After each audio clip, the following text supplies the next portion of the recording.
I'm Biango Marozet, and I'm the Permanent Secretary of the Ministry of Defense and Veteran Affairs. For those who don't know me, I'm also the chairperson of the steering committee of CES. CES is Climate Change and Environmental Security Strategy. It is a privilege to have Makerere University experts in particular, and all of you join us in this workshop on climate change and environmental security at this Ministry of Defense headquarters. I appreciate your taking time off to honor our invitation despite your demanding schedules. Climate change, in particular referring to shifts in temperatures and weather patterns, has historically been by natural phenomena such as volcanic eruptions, variations in Earth's orbits, and solar activity. However, since like the 1760s and 80s, human activity has become the primary driver of climate change. Burning fossil fuels, deforestation, and industrial processes released from greenhouses gases, trapping heat, has been trapping heat in the atmosphere, and all these are causing global warming. And this has been exacerbated by environmental degradation, including deforestation, pollution, resource depletion, which undermines ecosystems. And these are vices which are actually very common here in Uganda. We no longer have forests. The mining has become a problem here. People just go and dig up mountains, leave them as open holes without putting back the environment as was. So Uganda really is heading for the worst if we don't come in and do something about environmental management. Now, climate change and environmental degradation have had profound impacts at all levels. Like globally, rising temperatures have led to melting ice caps, sea levels have risen, extreme weather events like hurricanes and droughts, and of course you've been hearing of floods all over the world. So biodiversity loss is accelerating, with ecosystems struggling to adapt to rapid changes. Food and water security are under threat, affecting millions worldwide. At the national level, Article 209 of the Constitution of Uganda, 1995, as amended, mandates UPDF. Now this is where you come in, to cooperate with the civil authority in emergency situations and in times of natural disasters. The National Environment Act 2019 and the National Climate Change Act 2021 require all of government to take specific actions to address environmental and climate change challenges. I'm Major General Donna Wasa. I'm the Joint Staff Policy and Strategy, but I'm here to represent the Chief of Joint Staff, Uganda People Defense Forces, who could not be with us due to other unavailable circumstances. The UPDF has consistently demonstrated unwavering commitment to protecting the sovereignty, peace and stability of Uganda. However, contemporary security threats have evolved and are no longer limited to traditional military confrontations alone. The impact of climate change and environmental degradation have emerged as a critical, non-traditional threat that directly impacts national security, destabilize the economy, and escalate climate-induced migrations. Allow me to observe that over the 60 years, at least 40% of all interstate conflicts have been linked to natural resources, from contributing to the outbreak and perpetuation of violence to undermining prospects for peace. Although they are rarely the only factors driving tensions, they interact with social fault lines such as ethnic, religious, political divisions, socioeconomic discrimination, and marginalization.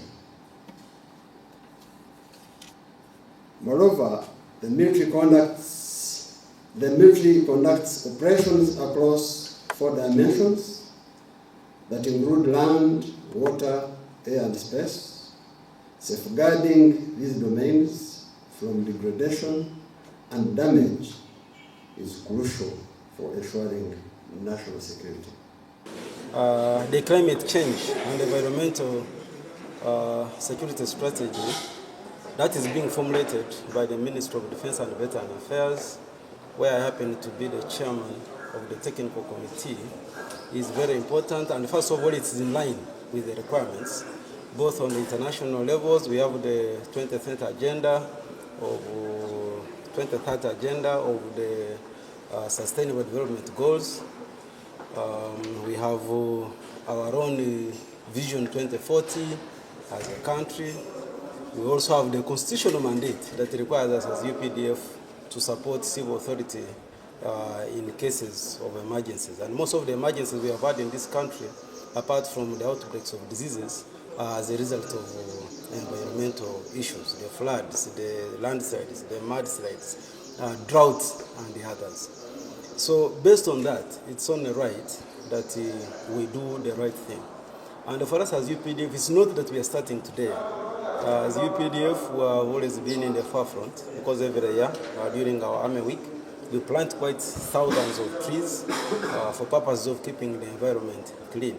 We also support bodies, agencies that the government has put in place, like National Environmental Management Authority, Uganda Wildlife Authority, National Forest Authority, and others, including the fisheries, to protect the environment. And because of that, we thought that this can not only be done based on an haphazard manner. So we chose to put it in policy and a strategy as a ministry. And they selected me to lead a very able team to be able to start formulating this strategy. Now, what does this strategy aim to achieve? Basically is to structure, to have the interventions being structured in nature. We are also required actually by government under the Public Finance Management Act, which requires us to ensure that we submit our interventions every year as part of budgeting and planning. So for that reason, we made sure that we want to formalize this, although we have already been doing these activities. So we are doing that so that we develop a strategy that guides our implementation of the interventions that we have come up with. We have already done a lot of them. For us in the UPDF, we have moved from using firewood for cooking, although you may find some few people still using it, but mostly we have moved from training schools to firewood to using energy stoves, gas. We have also moved from using physical training, especially where it involves firing big weapons that would cause emissions that may be dangerous to society, to using what we call simulators technology. So you have a small place that you train a lot of people, and the impact on the environment is really not there. We know the environment affects us as much as we affect the environment, but without keeping the environment, we cannot do it. The Ministry wants this strategy, the UPDF, to ensure that we develop a military that is aware of the threats caused by environmental degradation, that is aware of climate change, and therefore all interventions that we do must first look at the effects that it would have on the environment. And in that way, we shall be able to achieve, to keep the world that when we live, our children and our children's children have a good future and a clean environment in which to live. Thank you very much. Makerere University and Ministry of Defense and Veteran Affairs have a very strong relationship or collaboration, or even call it a partnership, along some sort of common or shared goals that relate to the development aspirations of this country. We realize that for Uganda to develop at the desired rate, as stipulated in all policy documents, whether it's Vision 2040 with its attendant national development plans, you need first of all to have stability, which is a mandate that lies with Ministry of Defense and Veteran Affairs. Those strategic documents also acknowledge that for the country to grow very well, you need knowledge, you need innovations, you need human capital. That's the domain, that's the business of Makerere University. So over time, there has been that realization that the two institutions have to work together on those two aspects, but anchored at the higher level, higher strategic level for the country. Over a period of time, we have actualized this through a range of things. There has been research, but most importantly, a lot of training and capacity development. As Makerere University, we train broadly. Every year we output around 14,000 graduates. But more specifically, we have also developed programs that are specific to the needs of UPDF, to the needs of the Ministry of Defense and Veteran Affairs. We are extremely happy about this partnership and we look forward to accelerating it further. It's a very good opportunity, and for us from academia, we appreciate the UPDF and the ministry getting to the time where they realize that these issues of environment and climate change ought to be addressed at a strategic level, developing all those tenets that are required in order to not only develop the strategy, but to also make sure that it is operationalized. So with that, you need a lot of components that should fit in the strategy. We've had a closer look and it's looking good, but more importantly, the aspect, the consultative aspect, to also pick from different actors that can help the UPDF in making sure that this is a living document. You're developing something that can really be operationalized into a reality. Once that is done, then we foresee a situation, the foresight, bringing that situation where there is going to be, a greater contribution by an ecosystem of actors to address environmental issues in the country, to address climate issues in the country.